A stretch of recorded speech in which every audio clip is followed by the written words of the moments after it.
c'est une affaire française, une affaire européenne. Le plaisir qu'on a de vivre dans une démocratie. L'important, c'est d'avoir vécu un moment ensemble. Depuis 1997, dans le pays de Bitche, depuis 2005 à Sarreguemines et Sarralbe, des JRI sillonnent l'arrondissement pour relater l'info locale. Des heures d'archives ont ainsi été enregistrées sur des cassettes, des DVD, des disques durs et des serveurs. La mémoire audiovisuelle du territoire.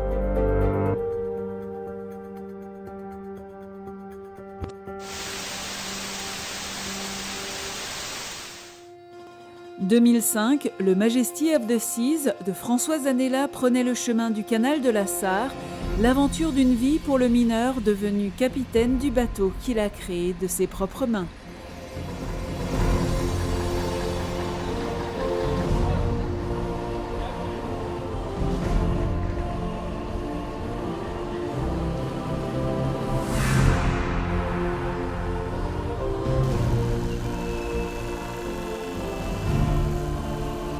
Bravo, monsieur!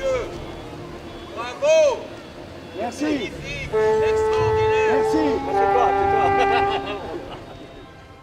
Il aura fallu une journée entière pour convoyer le Majesty of the Seas depuis Morsbach jusque sur le bord de la Sarre, en pleine ville de Sarreguemines. Passionné par les transatlantiques, François Zanella a passé plus de 30 000 heures sur cette maquette au 1/8e du Majesty of the Seas. 33,50 m de long sur 4,75 m de large, ce jouet impressionnant pèse 90 tonnes. Je voulais une maquette pour m'amuser moi avec. Aujourd'hui, vous jouez avec des petites voitures. Demain, vous faites le permis, vous avez une grande voiture. Ben là, j'ai fait des jouets avec des petits bateaux, ce qui fait qu'après, j'ai fait le permis pour avoir mon grand bateau, pour m'amuser avec. Des maquettes, François en a fait depuis son plus jeune âge. C'est sa passion pour le France qui a nourri son rêve de posséder un jour son propre bateau.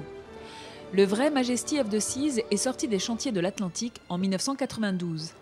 Après une visite sur place, François obtient les plans du bateau, les retravaille et se lance dans une folle entreprise, la construction de la plus grande maquette de tous les temps. C'est le bonheur parce que ça fait longtemps qu'on attend et puis enfin voilà le grand jour. Oui, il est fou, hein, ça il faut le dire. Parce qu'on n'entendait que bateau, bateau, bateau. Quand on partait en vacances, c'était voir les bateaux, toujours la même chose. Et malgré ce que tout le monde a toujours dit et pensé, la plus belle preuve c'est que maintenant il est là, il est debout et puis on touche le bout, quoi. De toute façon, quand il a envie de quelque chose, il arrive toujours à faire ce qu'il veut.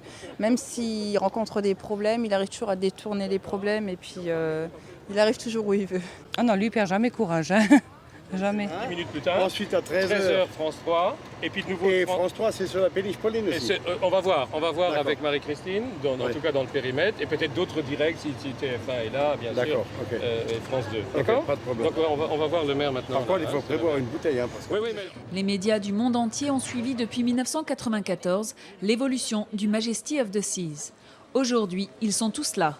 Maude Fontenoy a rencontré François il y a quelques mois. Elle est devenue la marraine du bateau qui, dans quelques minutes, sera mise à l'eau. Moi, je suis fascinée par le personnage, forcément. C'est quelqu'un qui est complètement animé, c'est quelqu'un qui croit encore, qui met tout son enthousiasme, qui nous montre que l'homme est capable de faire des choses immenses quand il a la volonté, quand il a l'enthousiasme. Et je pense que c'est un très bel exemple pour les enfants, mais aussi pour tous les habitants de Sarreguemines et peut-être bien plus loin. Moi, aujourd'hui, il me donne plein d'énergie. Lorsque la grue entame la levée du bateau, l'émotion est à son comble.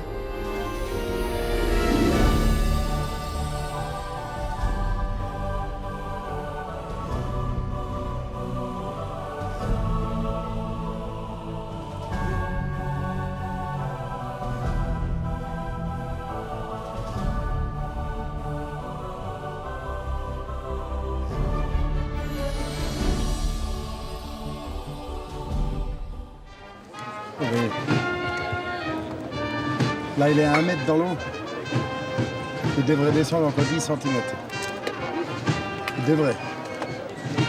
Ouais, il dévie. Ah ouais. Oui, il flotte. Bravo. Ouais, mais là, maintenant, il faut voir s'il tient. Hein. Il devrait normalement descendre encore 10 cm. C'est un bateau. Vite là. Je prends des micros là.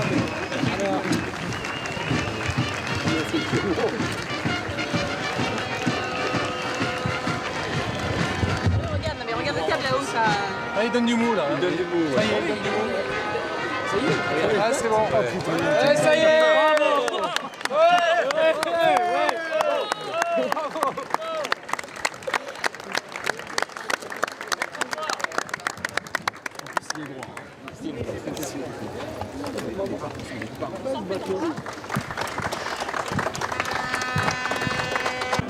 Der Hals trocken schon durch. Aber es geht besser. Cet homme extraordinaire, à ses côtés Jean-Yves Haas, et là, le président de Lorraine, et bien François. Viens ici, tourne un peu, voilà, légèrement à ta gauche. Vous n'avez pas vu l'émotion, je disais, qui a submergé cet homme.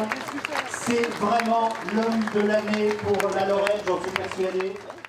Le capitaine Zanella est heureux. Après avoir effectué 6 croisières avec sa famille, il peut envisager ses vieux jours sur son bateau. Au cours de la cérémonie officielle, le chœur d'hommes de Homburo est venu rendre hommage à ce marin lorrain. Ceux qui viendront pavillon haut, goodbye farewell, c'est le Niebra de Matelot, hurrah au Mexico, pour la beauté ils seront à flot. Roule away, hey, roule à chalet, bon pour le rack, la file couteau, al matelot.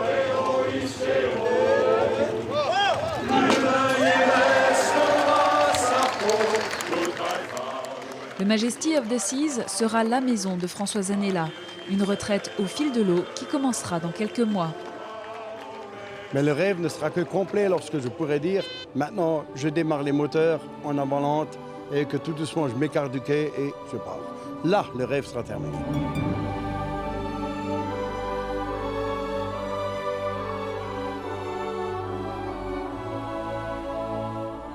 Quelques minutes avant la projection d'un documentaire qui lui est consacré, François est un peu tendu. Ce documentaire, c'est celui réalisé par Thalassa, qui a suivi l'aventure du Mosellan pendant 12 ans.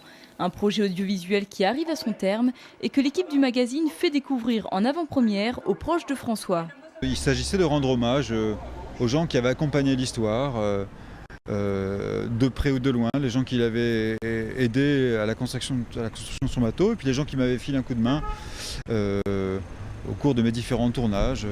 Et par extension, voilà, c'était aussi rendre ce cadeau qui m'avait fait de me laisser l'accompagner pendant 12 ans, rendre ce cadeau aux gens d'ici.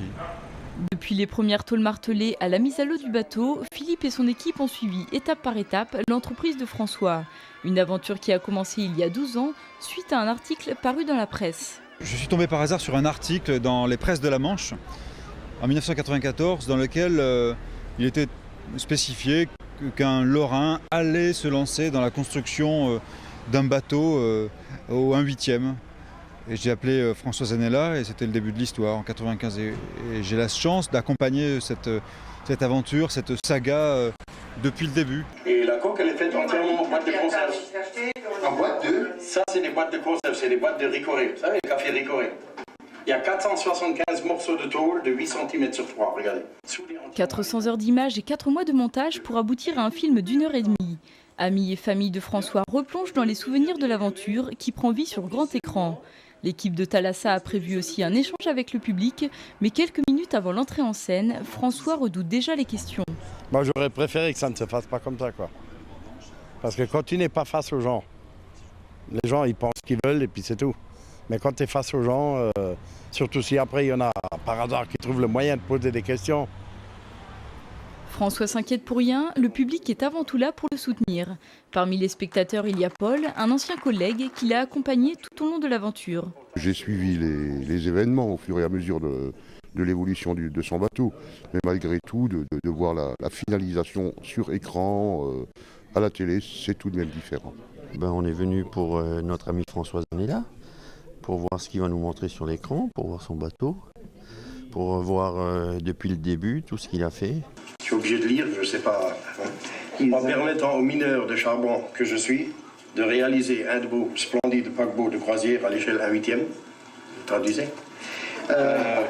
Le documentaire n'est pas diffusé dans son intégralité, il faudra donc patienter jusqu'au 19 mai.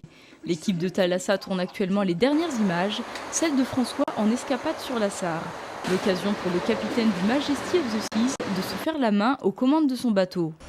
Disons, le premier jour, c'est quand même le capitaine du Rhin qui a donc repris les commandes et puis qui m'a expliqué comment il faut faire.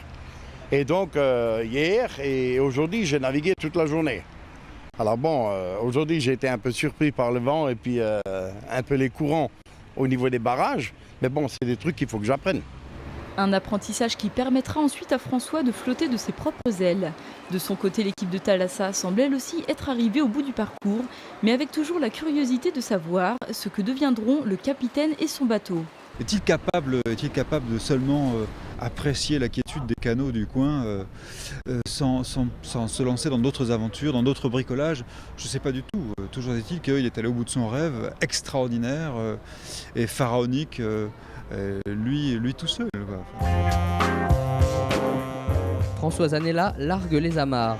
Un an après sa mise à l'eau, plus de doute, le Majesty of the Seas flotte et même mieux que ça, il navigue. Malgré sa taille, le roi des fleuves et des rivières est très maniable. Il a déjà parcouru près de 350 km sur la Sarre sans problème.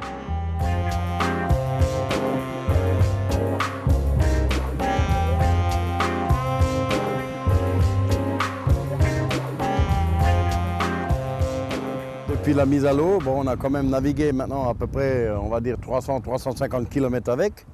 Donc on est allé quand même faire les méandres de la Sarre, 4 jours. Ensuite, on est retourné jusqu'à Vitrin 2 fois ou 3 fois. Et puis en même temps, on est allé jusqu'à Sarral parce qu'à un moment donné, on voulait tourner à Herbitsheim. Mais bon, on est arrivé un peu tard, ce qui fait que l'écluse était fermée. Donc, on a poussé jusqu'à Sarral, on a fait demi-tour là-bas, on a dormi à bord. D'ailleurs, on dort déjà. On a dormi souvent à bord, c'est toujours pareil. Hein. En général à 12, 10 ou 12. Hein. Mais bon, on la vit très bien. Le bateau navigue très bien, il marche très bien. Il répond au moindre désir, donc au doigt et à l'œil, on va dire. Puis voilà.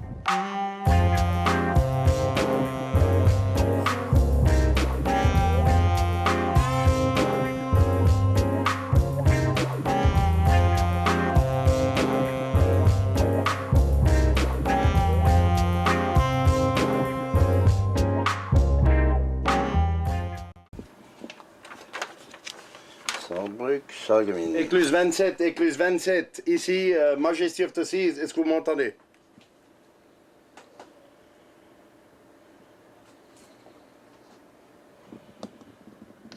Je vous écoute.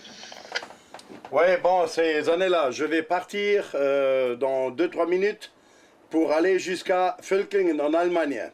Est-ce que le chemin ou est-ce que le passage à Belferdin est libre? Ou bien est-ce que vous les prévenez quand on arrivera là-bas? Non, effectivement, ils sont à l'entrée du chenal à Belfadin, au niveau du moulin, là. Hein, donc, on va les prévenir de ton arrivée. Hein. D'accord, mais bon, ça prendra quand même encore un bon quart d'heure, 20 minutes. Hein. Ok, pas de problème. Hein. Merci.